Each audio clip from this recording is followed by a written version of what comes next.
전남을 다시 활기 있고 매력 있고 그리고 더욱더 건강한 전남으로 만들도록 하겠습니다. 저 이석형이는 성공한 노하우가 있습니다.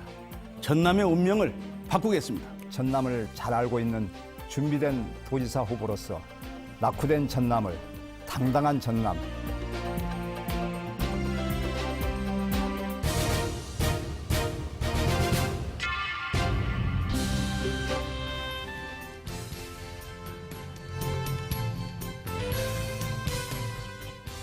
여러분 안녕하십니까, 조현선입니다.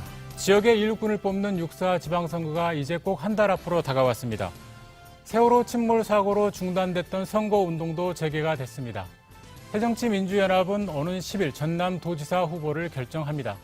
특히 오는 8일과 9일 이틀 동안 실시되는 여론조사 등을 통해 지역민이 직접 후보를 뽑도록 했습니다. 그래서 광주와 목포, 여수 MBC가 지역민의 선택을 돕기 위해 공동으로 특별 생방송을 마련했습니다. 오늘 토론이 전남도지사 후보들의 자질과 정책 구상을 꼼꼼히 따져볼 수 있는 시간이 되었으면 하는 바람을 가져봅니다. 새정치민주연합의 전남도지사 경선 후보 3분 나오셨습니다. 기호 1번 이낙연 후보입니다. 네, 안녕하십니까. 기호 2번 이석형 후보입니다. 네, 안녕하세요. 기호 3번 주승용 후보입니다. 안녕하세요. 네, 오늘 토론은 공통 질문과 반론 토론 그리고 후보자 주도권 토론으로 진행됩니다. 토론이 매끄럽게 진행될 수 있도록 발언 시간을 잘 지켜주시기 바랍니다. 좌석과 발언 순서는 사전 추첨으로 결정이 됐다는 점을 미리 말씀드립니다. 그럼 새 후보의 출사표부터 들어보겠습니다. 내가 왜 새정치민주연합의 전남도지사 후보가 돼야 하는지 정견 발표 시간입니다. 이낙연 후보부터 시작합니다. 발언 시간은 1분입니다. 존경하는 도민 여러분, 이낙연입니다. 우리 고장 진도 앞바다에서 참사가 있었습니다. 희생자 가족을 비롯한 국민 여러분께 무슨 말씀을 드린들 위로가 되겠습니까? 죄송할 뿐입니다. 이번에 우리는 부끄러운 선장의 적나라한 모습을 보았습니다. 우리는 지도자가 어때야 하는가를 뼈아프게 깨달았습니다. 저는 어느 경우에도 책임을 다하는 선장이 되겠습니다. 무엇보다도 도민의 안전과 재산을 지켜드리는 지사가 되겠습니다. 저는 가난한 농부이자 열성적 야당 당원이셨던 아버지 슬하에서 7남매 중 장남으로 태어났습니다. 때로는 굶으면서 때로는 눈물 젖은 빵을 먹으면서 성장했습니다. 이제 저는 가난한 전남의 믿음직한 장남이 되겠습니다. 어려운 도민들의 따뜻한 지사가 되겠습니다. 네, 다음은 이석형 후보 정견 듣겠습니다. 안녕하십니까. 나비축제로 대한민국 지방자치의 신화를 창조한 이석형입니다. 도민 여러분, 세월호 참사로 인해서 얼마나 침통하셨습니까? 대한민국의 불법 탈법, 비리의 앙국에 빚어낸 참사입니다. 저는 딸 아이를 키우는 아빠로서 정말 부끄럽고 죄송합니다. 도민 여러분, 이번 도지사 경선에서도 불법 당비 대남, 불법 문자 메시지, 불법 향응 등 불법 경선이 한계 상황을 넘어서고 있습니다. 존경하는 도민 여러분, 이제 전남지사는 깨끗하고 창조적이고 젊은 이석형이가 우리 도민과 함께 전남의 운명을 꼭 바꿔내겠습니다. 감사합니다. 네, 끝으로 주승용 후보의 정견 발표입니다. 도민 여러분 안녕하십니까? 주승용입니다. 먼저 세월호 참사 희생자의 명복을 빌고 유가족들에게 깊은 위로의 말씀을 드립니다. 우리 전남은 대한민국에서 가장 가난하고 낙후된 곳입니다. 재정 자립도가 최하위고 인구는 계속해서 감소하고 있습니다. 어떻게 보면 전남의 위기라고 할 수 있습니다. 이 위기를 기회로 만들기 위해서 도지사에 출마했습니다. 저 주승용 전남 도의원에서부터 시작해서 여천 군수, 여수시장, 그리고 3번의 국회의원까지 밑에서부터 차근차근 배우면서 성장했습니다. 누구보다도 전남을 가장 잘 알고 있다고 자부하고 있습니다. 준비된 도지사 후보로서 낙후된 전남을 잘 사는 전남으로 만들어 보겠습니다. 도민 여러분의 성원과 관심을 부탁드립니다. 감사합니다. 네, 세 후보 모두 어려움에 처한 전남을 살리겠다는 말씀을 해주셨습니다. 그렇다면 전남을 어떻게 살릴 것인지 구체적인 계획들을 들어보도록 하겠습니다. 공통질문 순서입니다. 이번 순서에선 후보의 핵심 공약과 실행 방안을 들어보고 곧바로 이어지는 반론 토론을 통해 상대 후보들이 검증을 하게 됩니다. 질문을 드리겠습니다. 전남 발전을 위해 후보들께서 내건 핵심 공약 2가지를 제시해 주시기 바랍니다. 돈은 어떻게 마련하고 언제 실행에 옮길지 구체적인 공약 이행 계획을 밝혀주시기 바랍니다. 이석형 후보부터 답변해 주실까요? 저는 동부권과 중서부권을 나눠서 말씀드리겠습니다. 중서부권은 이 농업을 1차 산업에서 6차 산업으로 진화시키는 것입니다. 아무리 농사를 잘 지어도 잘 팔아서 제값을 받아야 됩니다. 우리는 중국의 1억 5천 부자들 향해서 중국으로 진출해야 됩니다. 그래서 중국 상하이, 베이징에 전남 농축수산물 직판장 개설하겠습니다. 그 예산은 아마 한중 FTA의 농림부 예산이 마련될 것입니다. 그런 예산으로 활용하겠다는 말씀. 그다음에 여수의 엑스포장 사후 활용 방안. 3,846억 중앙에서 해수에 가기 때문에 이게 문제입니다. 도와 여수가 특별 회계 안 되면 경도의 골프장을 매각해서라도 여수 엑스포장을 지키겠습니다. 또한 한룡은 민간인의 아울렛은 안 됩니다. 컨벤션이라든가 어린이들의 그런 놀이 공원으로 만들어서 부가가치를 창출해 낼 것입니다. 네, 다음으로 주승용 후보 답변해 주시죠. 예, 저의 핵심 공약은 2가지입니다. 첫째, SOC 확충. 둘째, 농업과 수산업과 같은 1차 산업의 집중적인 육성입니다. 전남은 SOC가 확충되어야 관광산업도 활성화되고 농수산물 물류 유통도 활성화될 것입니다. 국도, 지방도, 그리고 연륙, 연도교의 시급한 준공, 그리고 호남 고속철도, 그리고 남해안 고속철도의 재착공이 시급합니다. 그리고 농업과 수산업은 식량 위기 시대에 대비해서 이제 생명산업으로 집중 육성해야 됩니다. 그래서 농업을 규모화하고 수출용으로 육성하고 농업을 1차 산업에서 6차 산업화 시키고 농업의 융복합화를 통해서 연구 개발을 확충하고 인재를 육성해야 된다고 생각합니다. 이에 대한 예산은 물론 중앙부처의 예산뿐만 아니라 우리 전라남 도의 예산을 전면적으로 제로베이스에서 재편성해서 불효불급한 예산을 삭감해서 하도록 하겠습니다. 네, 다음은 이낙연 후보 답변할 시간입니다. 첫째가 일자리 창출입니다. 저는 모든 도정의 최종 목표를 좋은 일자리를 창출하는 것, 거기에 두겠습니다. 그렇게 함으로써 임기 4년 동안 2,000개의 기업을 유치하고 해마다 10,000개의 일자리를 만들어내겠습니다. 둘째는 농어촌 복지 확충입니다. 그중에서도 특히 소외된 농어촌의 교통복지를 확충하겠습니다. 먼저 죄송합니다. 버스의 공영제를 단계적으로 도입해서 버스가 들어가지 않는 곳이 하나라도 더 줄어들도록 좀 더 많이 버스가 들어가도록 하겠습니다. 이미 신안군이 그걸 시행해서 성공시킨 바가 있습니다. 그리고 그래도 버스가 들어가지 않는 현재는 316개 마을입니다만 이런 곳에서는 주민들께서 택시를 부르시면 100원 내고 그 마을에서 가장 가까운 버스 정류장까지 가실 수 있도록 하는 100원 택시제를 운영을 하겠습니다. 이런 식으로 해서 소외된 것부터 도와드려서 균형 발전을 이루도록 하겠습니다. 네, 후보들의 핵심 공약을 들어봤습니다. 곧바로 반론 토론 시작하겠습니다. 후보끼리 공약을 상호 검증하는 시간입니다. 앞서 공통 질문에 대한 답변 가운데 궁금하거나 미심쩍은 내용이 있으면 질문하고 답변을 하는 순서입니다. 질문은 30초, 답변은 1분입니다. 주승용 후보부터 시작하시죠. 반론 토론. 예, 버스 공영제 실시하려면 문제는 지금 버스 공영제가 실시된 목적이 접근성이 불리하기 때문에 그리고 문제는 재원을 어떻게 마련할 것인가 이게 가장 중요하다고 생각합니다. 전남은 너무나 접근성이 불리합니다. 저는 지금 목포에서 부산까지 무궁화호로 7시간 17분 걸립니다. 그리고 지금 전라남도에서 시공 중인 지방도 31곳에 6조 원의 사업비가 투입됩니다. 지금 매년 1,000원씩 감안한다면 60년 걸립니다. 이 재원 마련 어떻게 하죠?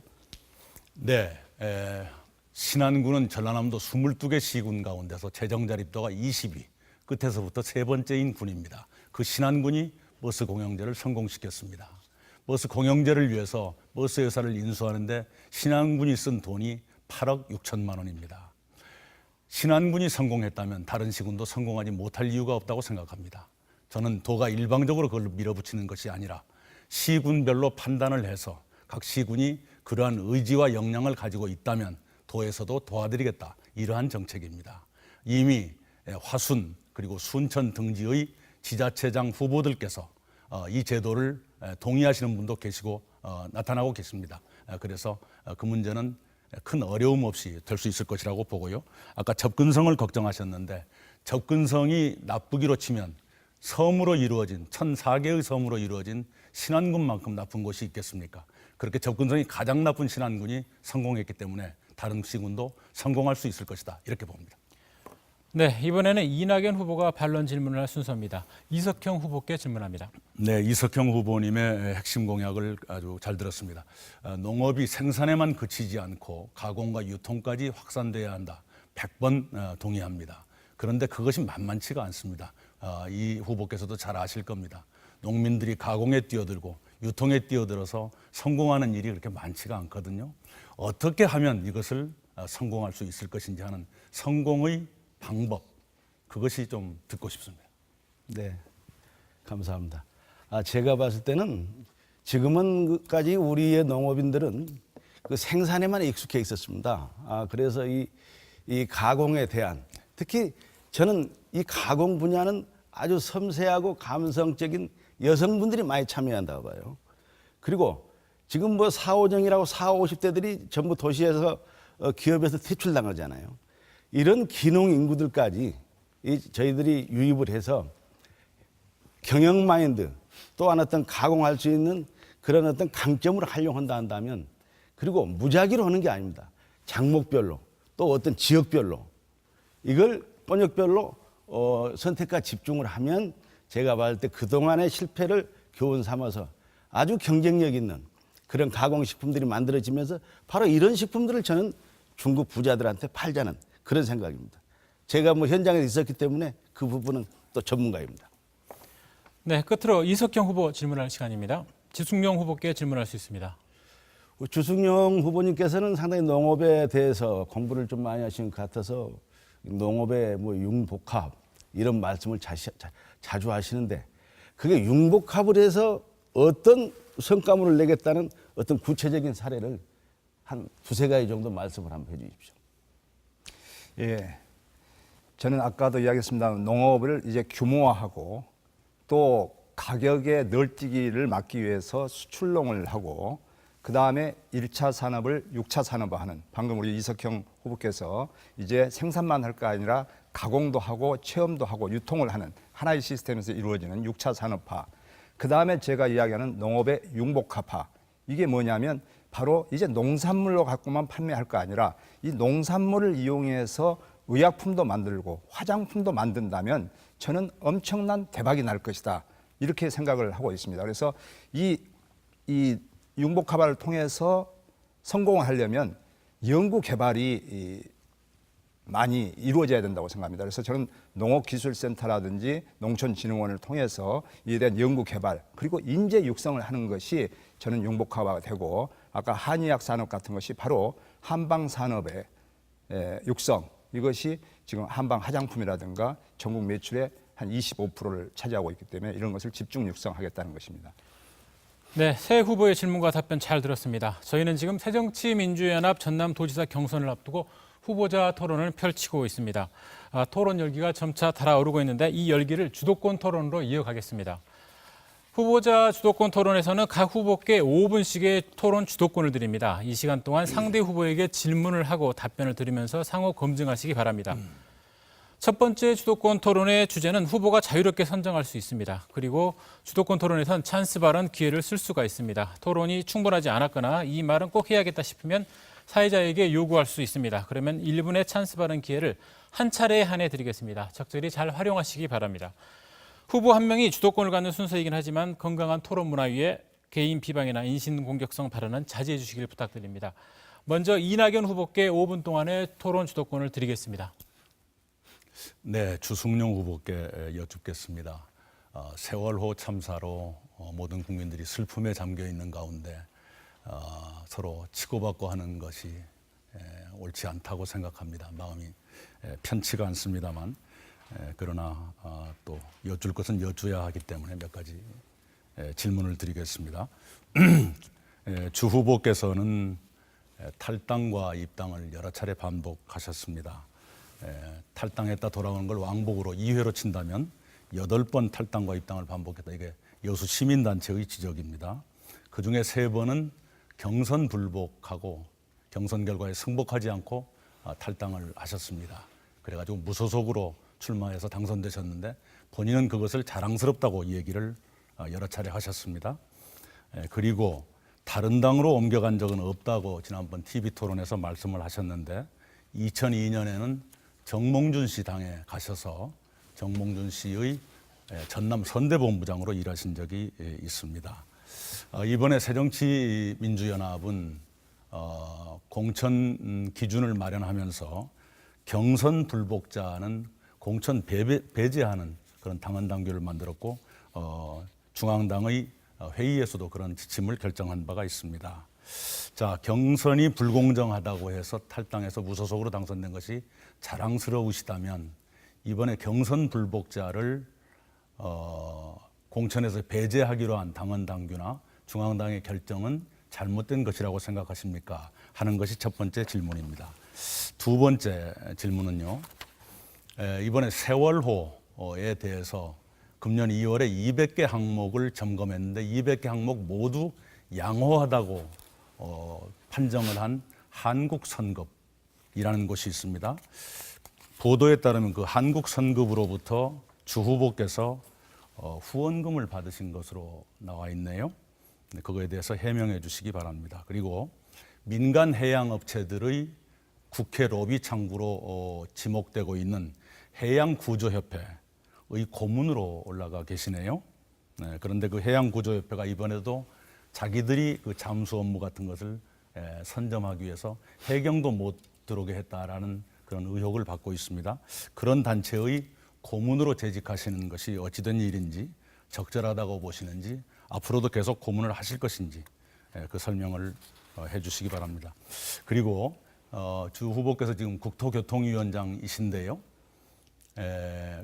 소관 부처인 국토교통부 사업, 도시재생사업에서 순천과 목포는 합격을 했는데 여수가 탈락을 했어요. 근데 국토교통위원장이라고 해서 자기 지역군 무조건 되는 것은 아니겠습니다만은 현지 보도에 따르면 시장님과 사이가 불편해서 잘 안 된 것 아니냐 하는 보도도 있네요.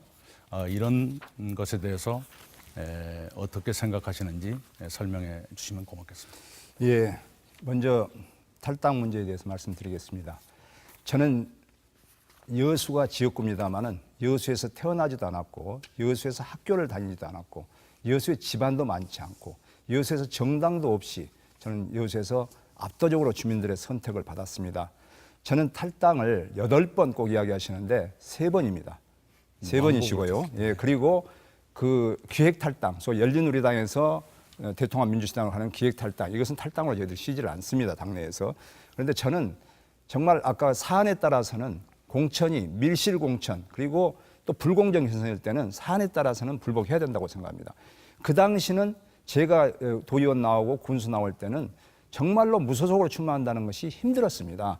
그런 상황에서도 저는 무소속으로 나올 수밖에 없었던 그런 상황이었고 또 무소속으로 나와서 주민의 심판을 받아서 압도적으로 2배 이상, 17,000표 이상의 당선을 된 것을 저는 자랑스럽게 생각하고 있다는 것이고요. 정몽준 그 선거대책 본부장을 한 것은 그 당시 제가 야인 시절이었습니다. 사실 야인 시절에 그 당시 세계 박람회 유치위원장을 지낸 정몽구 현대 회장님의 친동생으로서 정몽준 후보는 피파 세계 축구연맹의 부회장으로서 세계 각국의 정상들을 많이 만나면서 세계 박람회 유치에 도움을 주겠다 해서 개인적으로 도왔고 또 그 뒤에 노무현과의 단일화를 통해서 노무현 대통령이 탄생하는 그런 성공을 이루었다 이렇게 생각하고 있고요. 해양구조협회 고문은 제가 해양수산부가 그 당시는 국토해양위원회 소속이었습니다. 그래서 국회 부의장 그리고 국토해양위원장, 산업자원위원장, 인천시장 등 고문이 19명이나 됩니다. 네, 잠깐 그 네. 이낙연 후보 주도의 그 토론 시간 5분이 모두 끝났습니다. 찬스 발언 이어가시겠습니까? 아니면 조금 있다가 후보님의 주도권 토론 시간에 답변을 하시겠습니까? 한 번뿐이 못 쓰는 거죠? 예, 맞습니다. 그래서 이따가 쓰시겠습니까? 제가 지금 잠깐 쓰겠습니다. 예, 좋습니다. 예, 1분 드리겠습니다. 네, 그래서 해양구조협회 고문이 14명이나 됩니다. 당연직 비슷하게 되고요.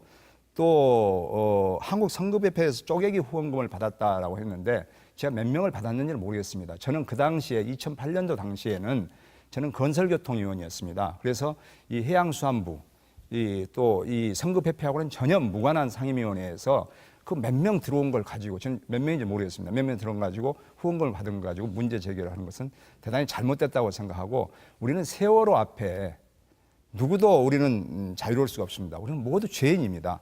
이 세월호를 가지고 선거에 악용하는 건, 이용하는 건 저는 잘못됐다 이렇게 생각을 합니다. 그다음에 도시재생 사업에 순천과 목포가 선정이 되고 여수가 탈락됐습니다. 제가 여수가 탈락된 것을 왜 가슴 아프게 생각하지 않겠습니까? 시장하고 사이가 나빠서 그런 게 아니고 이 여수에서 선정된 사업을 그것을 신청을 하시는 안 되는데 신청을 했기 때문에 저도 반대를 했던 것입니다. 그래서 결국은 탈락이 됐습니다. 네, 여기까지 듣겠습니다. 계속해서 이석형 후보 주도권 토론 시간입니다. 5분 드립니다. 저도 주승용 후보께 저는 단답형으로 묻겠습니다. 이번 경선에서 당비 대납, 그다음 해남 향응, 그리고 불법 문자 메시지 어떻게 보면 세월호만 불법이 자행되고 있는 게 아니고 정말 이 경선에서도 특히 그 국회의원에 계신 분들이 너무 이 불법을 자행하고 있는데 참 정치적, 도의적 또 책임을 지실 그런 의향은 없는지 먼저 묻고 있습니다. 간단히 답변해 주세요. 제 경우는 당비 대납이 아닙니다. 지극히 정상적인 모집 활동입니다. 그러니까 예. 제가 용의가 있냐 없냐 거기만 답변해 주시라고. 무슨 용이요? 간단하게 제가 단답형으로 질문했으니까 거기에 대해서 사퇴할 용의가 있는가 없는가. 사퇴할 용이 없습니다. 없다. 예. 자, 다음에 세월호 참사가 일어났을 때 그 안일한 대처로 불신을 자초한 총리도 사퇴를 했잖아요. 비록 자신이 직접 관련되지 않더라도 측근이나 지인 혹은 지역구에서 일어난 일이라면 책임자로서 당연히 이 도의적 책임을 느끼실 텐데 진정성 있는 사과와 결단은 한 번도 보여주시지 않을 것 같아요. 거기에 대해서는 어떻게 생각하십니까? 불법 메시지도 불법 메시지가 아니고 합법적인 메시지입니다. 자기 집의 전화를 자기 이 핸드폰으로 연결하라는 메시지를 우리 자, 그러면 좋습니다. 아무튼 진정성 있는 사과와 뭐 그런 결단할 생각이 없다 이거 아닙니까? 아니 잘못한 거 없는데. 알았습니다. 예. 자, 이렇게 지금 도민들이 보고 계신데 그런 불법 행위에 대해서 이렇게 뻔뻔하게 나오신 걸 보면 아니, 무엇을 도민들이 불법이라고, 어떻게 판단할지 모르겠어요. 다음 표절 의혹에 대해서 오늘 또 내가 묻지 않을 수가 없어요. 지난번 4월 5일 우리 주승용 후보께서는 박사학위 지도교수인 최모 교수죠. 함께 이 표절 시비에 대해서 아무런 문제도 되지 않으며 표절 검색에도 전혀 나타나지 않았다면서 기자회견을 하셨거든요. 예. 그런데 표절 논문 검색의 민간 업체인 카피킬러라는 의뢰에서 최모 지도교수가 공개한 수행평가서에서는 문서 표절률이 9%, 총 1209문장 가운데에서 34.7%인 420문장의 표절의 의심 문장이 나왔거든요. 그래서 교육부가 제시한 이 논문 표절 가이드라인을 보면 6단어 이상 무단 인용은 표절이다. 또 6단어 이상의 연쇄 표현이 일치하는 경우는 표절로 본다.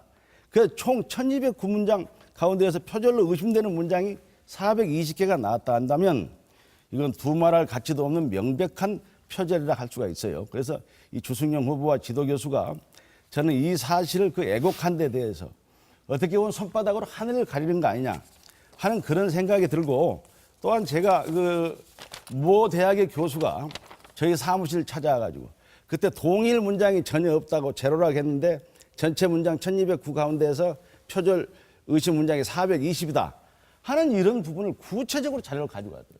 저도 놀랐습니다. 평소에 존경하는 우리 주승용 후보께서 이렇게 예를 들어 카피킬러에서 나오는 자료를 다른 방향으로 어떻게 보면 악용한 거죠. 이 부분에 대해 어떻게 생각하세요? 예. 제가 그럴 줄 알고 자료를 가져왔습니다. 똑같은 자료입니다. 그래, 똑같죠. 예. 예.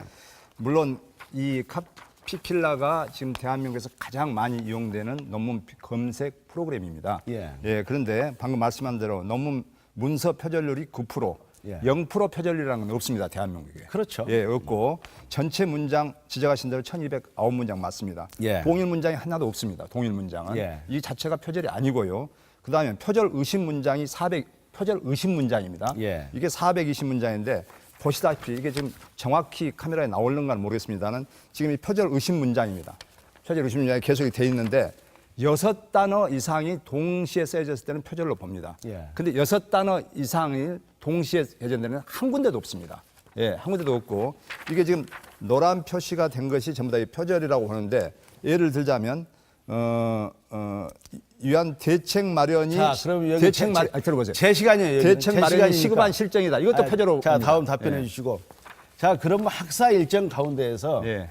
그 당시 뭐 수업을 받으시라고 하는 시간들이 거의 정기 국회와 겹치는 부분도 많고 하는데 그런 학사 일정 이것은 충실히 이행했는가요? 박사학위 논문 쓸 때는 학사 거의 가지 않고 수시로 가서 여수에 살기 때문에 지도교수하고 상담을 하고 자문을 구합니다. 아무튼 저는 여기서 제안하고 싶은 것은 정말 우리 존경하는 우리 주승용 후보님의 이런 명예 회복 차원에서라도 이 논문 공개 검증 여기에 대해서 동의하십니까? 동의합니다. 예. 좋습니다. 그럼 저는 공개 근데 검증하는 이걸 걸로 가지고 예, 답변해 주세요. 무조건 이렇게 아니면 말고 식으로 네, 이석경 후보의 주도권 토론은 여기까지 듣겠습니다. 예. 다음 순서 있으니까요. 이번엔 주승용 후보에게 토론 주도권 드리겠습니다. 역시 5분입니다.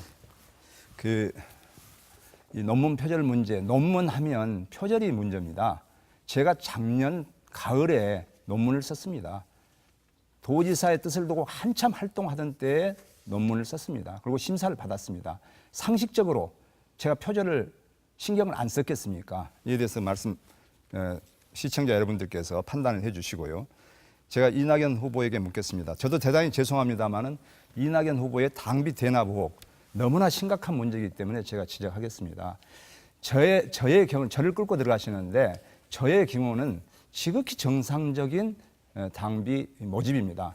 6.4 지방선거 6개월 전, 그러니까 작년 12월 4일까지 우리 민주당의 당원이라고 한다면 모두가 다 한 달에 1,000원씩 권리당원을 모집을 했습니다. 아마 이낙연 후보의 지역구에서도 한 10,000명 가까이 모집된 것으로 알고 있습니다.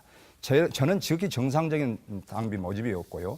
이낙연 후보의 경우는 금년, 그러니까 12월 4일이 지난 정상적인 모집 기간이 아닌 금년 1월 4일 그리고 2월 28일 이틀간에 거쳐서 16,000명, 2만 명, 합계 36,000명의 당비를 한 달에 1,000원 내지 2,000원씩 해가지고 5,300만 원이라는 거액을 통장에서 일시에 빠져나간 겁니다. 이것은 명백히 한 통장에서 빠져나갔다는 것은 당비 대납입니다. 그래서 이것에 대해서 지금 검찰에서 4명의 여자가 지금 피의자 신분으로 조사를 받고 있고 우리 당내 진상조사위원회가 구성이 되어서 그 진상조사위원회에서도 특위의 최고위원회 어제 보고를 했습니다. 그 보고서를 보게 되면 주승용 측은 개별적, 자발적으로 이루어진 것이다. 그리고 주승용과는 상관없는 경미한 사안이다. 이렇게 보고가 됐고 이낙연 의원 측은 대규모 인원과 거액의 돈이 들어갔고 4개 지역위원회 여간사들이 피의자 신분으로 조사를 받고 있고 이에 대해서 소명도 제대로 못하고 검찰이 수사를 확대할 경우 당에도 심각한 영향이 미칠 것으로 우려된다고 보고했습니다. 한간에는 당선돼도 당선 무효가 될 것이다라는 시각이 지배적입니다. 이에 대한 답변을 좀 부탁드립니다. 예. 우선은 주 의원 측과 마찬가지로 저희들도 당국의 조사가 진행되고 있고 그 조사에 성실히 응하고 있습니다. 조사 결과가 나오는 것을 기다려 보시는 게 도리일 것 같습니다. 또한 말씀하신 것처럼 중앙당에서 진상조사위원회를 꾸려서 조사를 했습니다. 그 조사 활동의 결론은 우리 3사람이 경선을 하라는 것입니다. 그것이 답이 되리라고 생각합니다.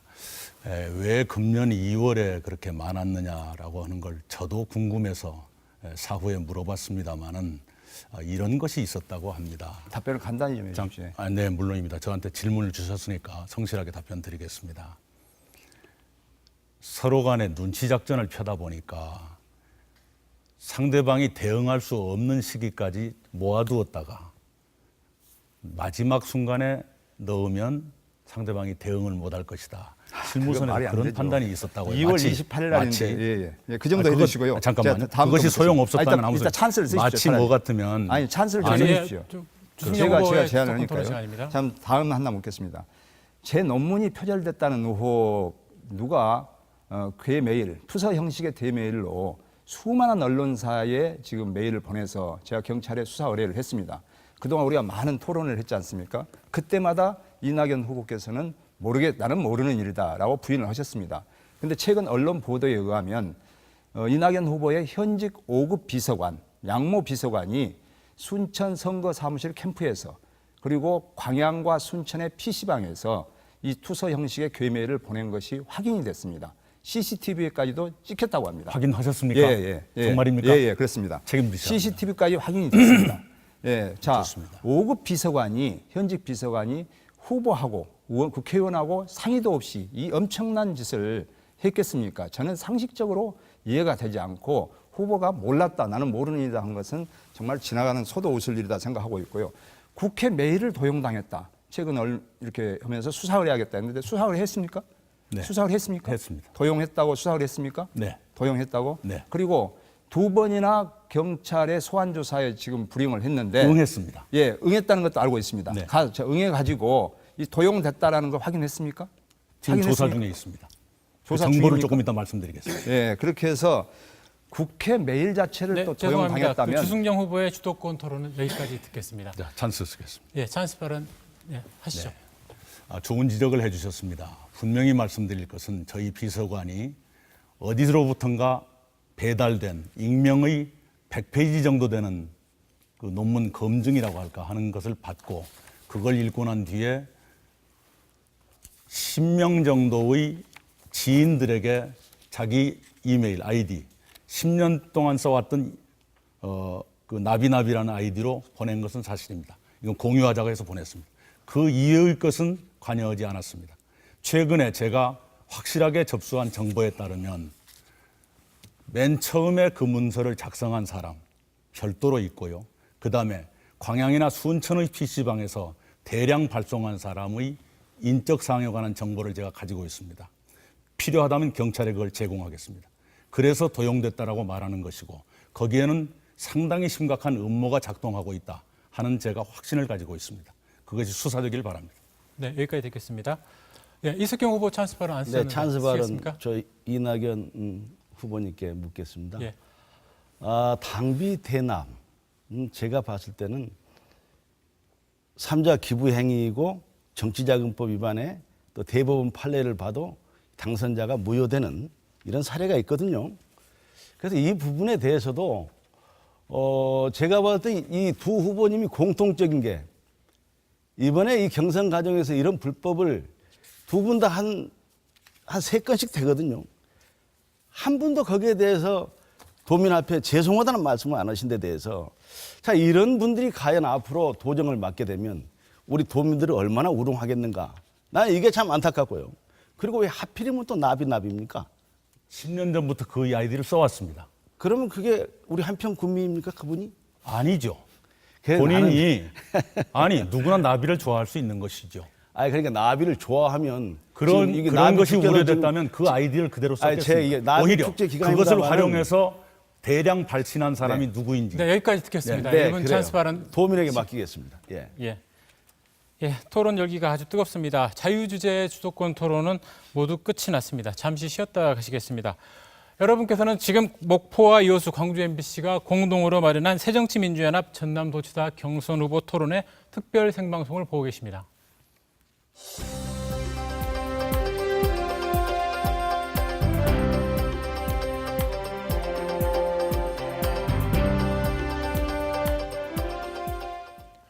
네, 새정치민주연합 경선 후보 토론에 함께하고 계십니다. 두 번째 후보자 주도권 토론으로 이어갑니다. 방식은 앞서 토론과 같습니다. 두 번째 주도권 토론에서는 4분씩의 시간이 주어집니다. 주제는 전남의 삶의 질을 높여라입니다. 지난해 정부 조사에 따르면 전남의 삶의 질 지수가 8개 광역단체 가운데 꼴찌였습니다. 이를 해소할 수 있는 방안을 중심으로 좋은 토론해 주시기 바랍니다. 이번 토론에서도 1분씩의 찬스 발언이 있고요. 이석경 후보부터 시작하시죠. 전남의 삶의 질을 높이기 위해서는 맹자께서도 말씀하신 무왕산 무왕심입니다. 도민이 잘 살아야 우리 도민이 항상 이 평상심을 유지할 수 있지 않는가 하는 생각이에요. 저도 제가 도지사가 된다 한다면 가장 중요하게 생각하는 것은 일자리 창출입니다. 그래서 동북권의 강양만 산업단지 2억 2,500만 평입니다. 세계 최대 규모인데 여기에 이제 장치 산업이 아닌 고도, 이 첨단 기업들, 그래서 양질의 어떤 일자리를 많이 창출해야만이 정말 도회지로 떠난 우리 젊은이들이 다시 고향으로 회귀할 수 있지 않겠냐 이런 생각을 가지고 있고요. 또 강조합니다마는 이제 농업이 다차 산업으로 가면서 2차, 3차 가공, 유통 이런 수출이 되면서 거기에 정말 또 좋은 일자리를 많이 만들어내야 됩니다. 그 다음에 우리 전남의 삶의 질 향상을 위해서는 가장 중요한 게 복지입니다. 대통령 선거 때마다 이 지방 정부들이 허리가 힐 만큼 예산 공약들을 하고 모든 게 지방 정부로 떠넘기고 있습니다. 이런 예산들은 이제는 기초자치단체 강력이 연대해서 중앙 정부에게 정말 예산을 우리가 확보를 해야 됩니다. 자, 복지라는 것은 예산만 가지고 되는 게 아닙니다. 복지의 사각지대를 어떻게 우리가 그걸 막아내야 될 것이냐. 이것은 지역의 공공기관도 중요하지만은 종교단체라든가 사회단체라든가 이게 시스템으로 저는 이제는 구성이 돼야 한다고 봅니다.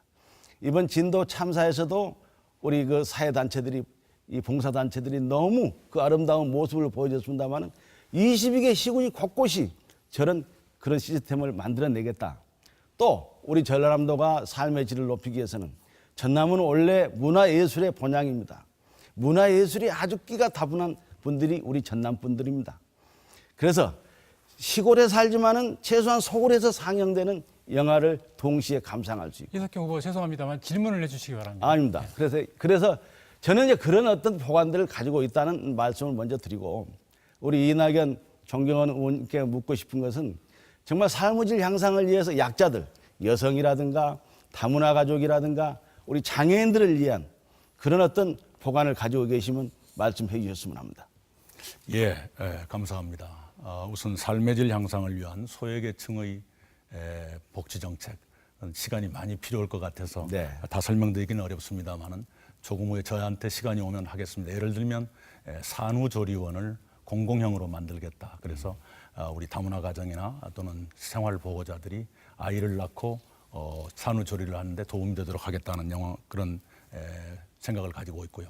소외 지역에 대해서는 아까 100원 택시와 버스 공영제를 말씀드린 바가 있습니다만은 작은 영화관 그리고 찾아가는 영화관을 통해서 시골에서도 영화를 볼 수 있게끔 하는 지금 전라남도 22개 시군 중에서 영화관이 없는 시군이 19개나 됩니다. 그렇죠. 여수, 목포, 순천에만 극장이 있고 나머지는 극장이 없거든요. 이런 곳에 바로 영화를 볼 수 있는 그런 시설을 만들겠다는 정책을 제가 이미 발표를 해드린 바가 있습니다. 그리고 조금 전에 말씀하신 광양만의 좋은 기업을 유치하겠다. 참 좋은 생각이시라고 생각합니다. 저는 국회 최고의 일본통으로 제가 평가를 받고 있습니다만은 그러한 인맥이라든가 저의 경험을 살려서 광양만권에 지금 갈 곳을 몰라 하는 일본의 기업들, 특히 부품 회사들 같은 걸 많이 유치하는데 지사가 직접 뛸 수 있는 그런 준비가 되어 있습니다. 광양만권에 좋은 일본 기업들이 올 수 있도록 우리 이 후보께서도 아이디어를 많이 주시고 저도 좀 그걸 위해서 활동할 수 있는 기회가 온다면 좋겠습니다. 네, 함께 하시죠. 감사합니다. 네, 다음은 주승용 후보께 토론 주도권 시간 4분 드리겠습니다. 시작하시죠. 이낙연 후보에게 묻겠습니다. 엊그저께 본회의에서 통과된 기초노령연금, 기초노령연금에 대한 이 후보의 입장과 이 기초노령연금 통과된 것에 대해서 문제점이 무엇인가 좀 말씀해 주시기 바랍니다. 여야 간의 철학의 차이라든가 입장의 차이가 꽤 컸습니다. 간단히 줄이자면 여당은 좀 이론상의 문제가 있더라도 빨리 통과해서 노인들께 돈을 드리자 하는 것이었고요. 야당은 약속을 지켜야 할 것 아니냐. 특히 국민연금과 기초연금을 연계하는 것은 잘못이다. 이것 때문에 반대를 해왔습니다. 그러다가 우리 새정치민주연합이 참 고통스러운 선택 끝에 마음에 드는 건 아니지만 일단은 동의를 해주는 게 좋겠다. 그래서 하루라도 빨리 노인들께 보탬을 드리는 것이 좋겠다. 이런 선택을 하셨습니다. 네, 됐습니다. 예. 네네. 우리 이석형 후보, 기초노령연금에 대한 입장, 문제점. 제 생각도 박근혜 대통령이 저는 공약에 대해서 지켜져야 한다고 봤어요. 그런데 이번에 사실 좀 아쉬운 부분이 있죠. 100%다 노인들에게 지급이 안 되고 70%인가요? 상위 계층은 제외하고. 그래서 앞으로 그런 부분들은 또 박근혜 대통령이 항상 그 본인의 말씀에 대해서는 신뢰를 하는 그런 정치를 한다는 그런 대통령이니까 차차 보완해서 지켜주시기를 저는 기대하고 있습니다. 우리 당의 입장은 65세 이상 노인들 중에서 소득 하위 80%에게 매달 20만 원씩을 주자는 것이었고, 새누리당의 의견은 65세 이상 소득 하위 70%에 대해서 한 달에 10만 원에서 20만 원씩 차등을 주겠다. 그러면서 연금을 30만 원 이하 받은 분들에 대해서는 저소득층에 한해서는 20만 원을 주겠다. 한 12만 명 정도는 더 주겠다. 이거였는데, 저는 이게 기초노령연금에 대한 문제점, 가장 중요한 게 뭐냐. 그동안 성실하게 국민연금을 납부했던 사람은 오히려 불이익을 주고, 오히려 국민연금에 납부를 하지 않았던 사람들에게는 20만 원을 준다. 이게 문제라는 것입니다. 정부 말을 잘 듣는 사람은 오히려 불이익을 본다는 게 문제고, 이 소득에 대해서 연계하지 않고 물가 인상에 대해서 연동하는 것, 이것도 앞으로 연금 가치를 약화시킬 수 있다라는 문제를 지적하고요. 또 묻겠습니다. 영산강 하류가 지금 심하게 오염되어 있습니다. 지금 준설하는데 1조 8천억 정도가 들어간다고 합니다. 20년 이상 퇴적이 돼서. 지금 전남도에서 내년부터 100억씩 없는 예산에 100억씩 투자해서 10년간 1,000억을 투자하겠다라고 발표를 했는데, 이 재원 마련도 문제고, 사실상 이걸 준설한다고 해도 갖다 버릴 투기 장소도 문제입니다. 그래서 그리고 또 이걸 또 준설한다고 해도 또다시 쌓여버리기 때문에 사실 하구원동을 개방해야 될 것인가 안 해야 될 것인가, 이게 대단히 중요합니다. 그래서 이것에 대한 이 후보의 입장을 좀 말씀해 주시기 바랍니다. 이낙연 후보님. 접니까? 네, 굉장히 둘 다 이가라서. 예. 머리가 아픈 문제입니다. 심하게 주장하시는 분은 아예 하구원을 없애자는 주장에서 스펙트럼이 넓습니다만은, 이 문제야말로 전문가들의 아주 식견 높은 의견을 좀 모아서 해결해야 될 문제라고 생각합니다. 일단은 늘 물이 통하게 할 수 있는 어떤 것이 있었으면 좋겠다는 정도의 생각을 가지고 있고, 제가 그 여러 가지 의견 중에서 그 중에 하나를 지금 주장을 하면 또 다른 혼란이 올 것 같으니까 일단 선거 후에 전문가들을 모아서 의견을 여쭌 다음에 방향을 잡는 것이 좋겠다, 이렇게 생각합니다. 네, 주승용 후보 주도의 주도권 토론은 여기까지 듣겠습니다. 끝으로 이낙연 후보 주도권 토론 가질 시간입니다. 4분입니다. 네, 이석형 후보께 여쭙겠습니다. 아까 말씀 주신 것처럼 산후조리원 문제를 여쭙고 싶습니다. 우리 전남은 1년에 15,400명의 어린아이들이 태어납니다. 그런데 산후조리원이 7군데밖에 없어요. 전라북도는 어린아이가 1년에 14,600명이 태어나는데 산후조리원이 20군데가 있습니다. 충청북도는 어린아이가 13,700명이 태어나는데 산후조리원이 14군데가 있습니다. 우리 전남이 산후조리원이 턱없이 모자라고, 그 이유는 수익이 보장되지 않기 때문에 산후조리원을 열지 않으려고 하는 그런 경향 때문인 것 같습니다. 게다가 산부인과가 없는 군만 해도 9개 군이 산부인과가 없거든요. 그래서 이 문제를 어떻게 해소하지 않으면 전라남도에서 어린애 낳기가 어려워질 그런 상황에 놓여 있는데, 제 판단으로는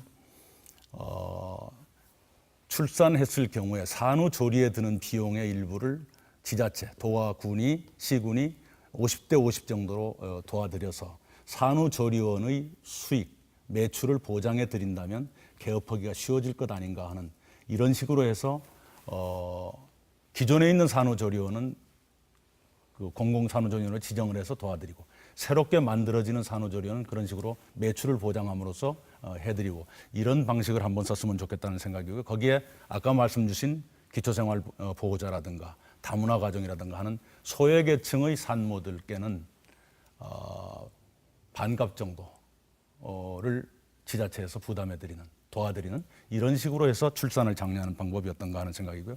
어린이집에 대해서 굉장히 그 어머니들이 많이 걱정을 합니다. 전라남도에 어린이집이 1,200개 정도 있습니다만은 제 생각으로는 민간 어린이집 중에 수준이 좀 높고 기준을 잘 이행하는 곳은 도 인증 어린이집으로 설정을 해서 인센티브를 드리고, 또 민간 중에서 공공형 어린이집을 400개까지 이렇게 확대를 하고, 그다음에 국공립 어린이집은 어린이집이 기존 어린이집이 없는 곳에 이렇게 할 수 있도록 해서 어린이집의 확충과 그 질적인 개선, 이걸 동시에 추진해서 엄마들을 편안하게 해드리는 게 좋겠다. 그리고 예방 접종의 부담이 좀 크다고 하시는데 그것도 좀 완화해둘 필요가 있겠다 하는 등등의 생각을 갖고 있거든요. 이 후보께서는 지자체 운영하신 경험이 있으시니까 어떻게 생각하시는지요?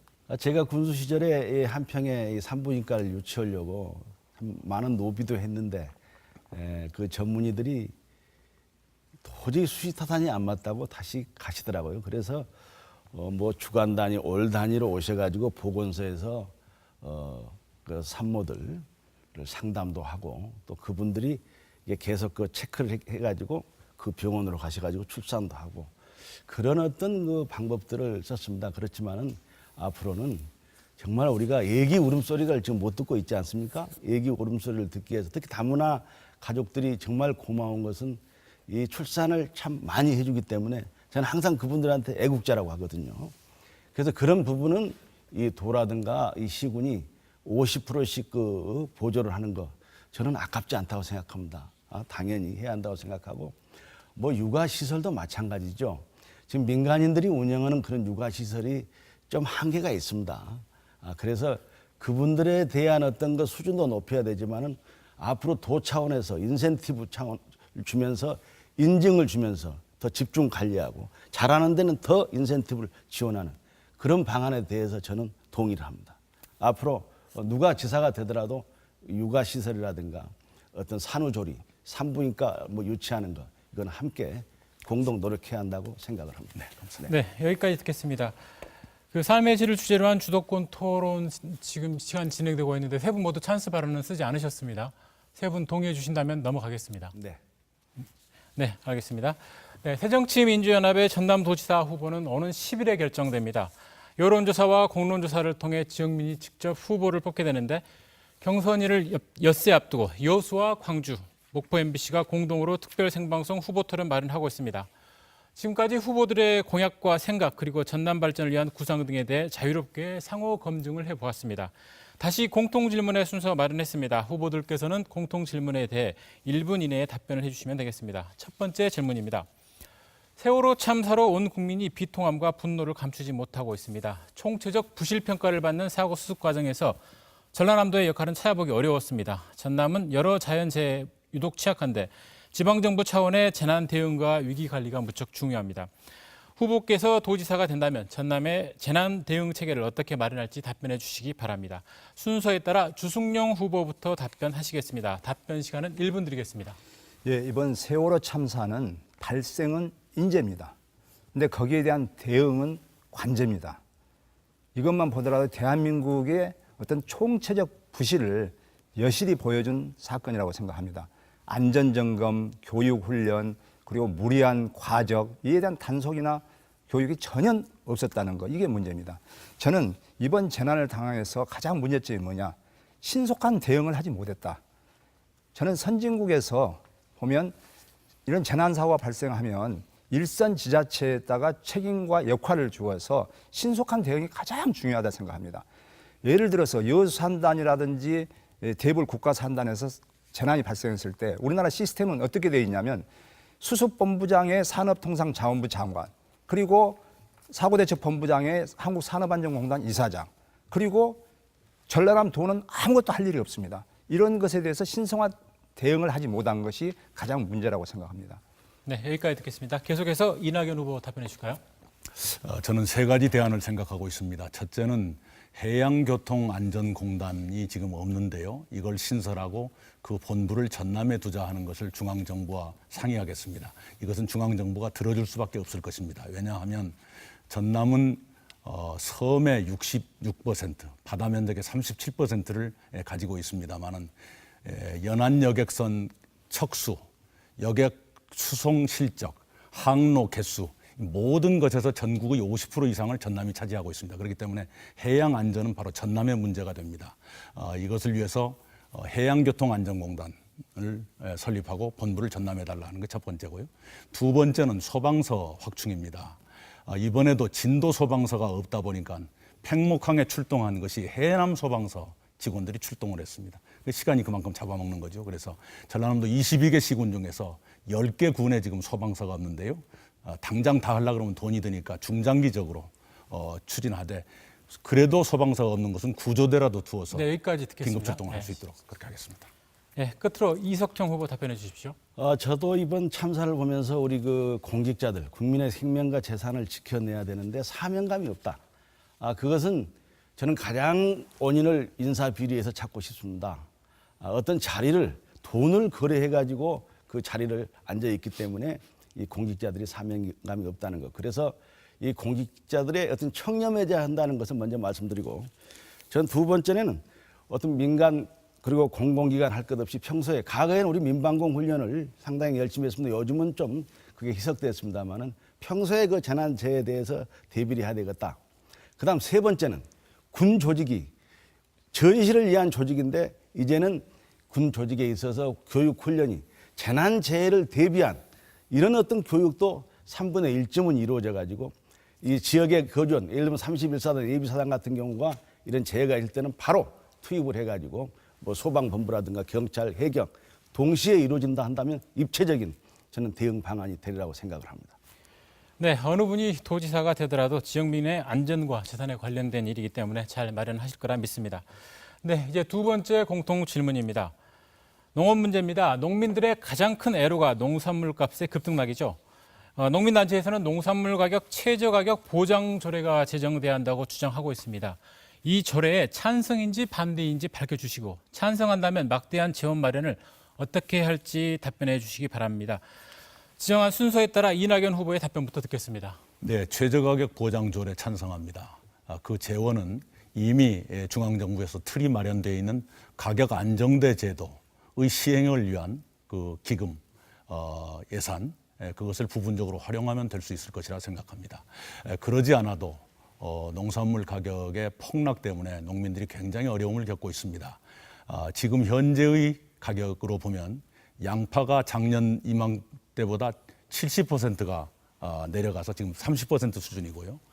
배추 또한 마찬가지 70%가 내려가서 30% 수준입니다.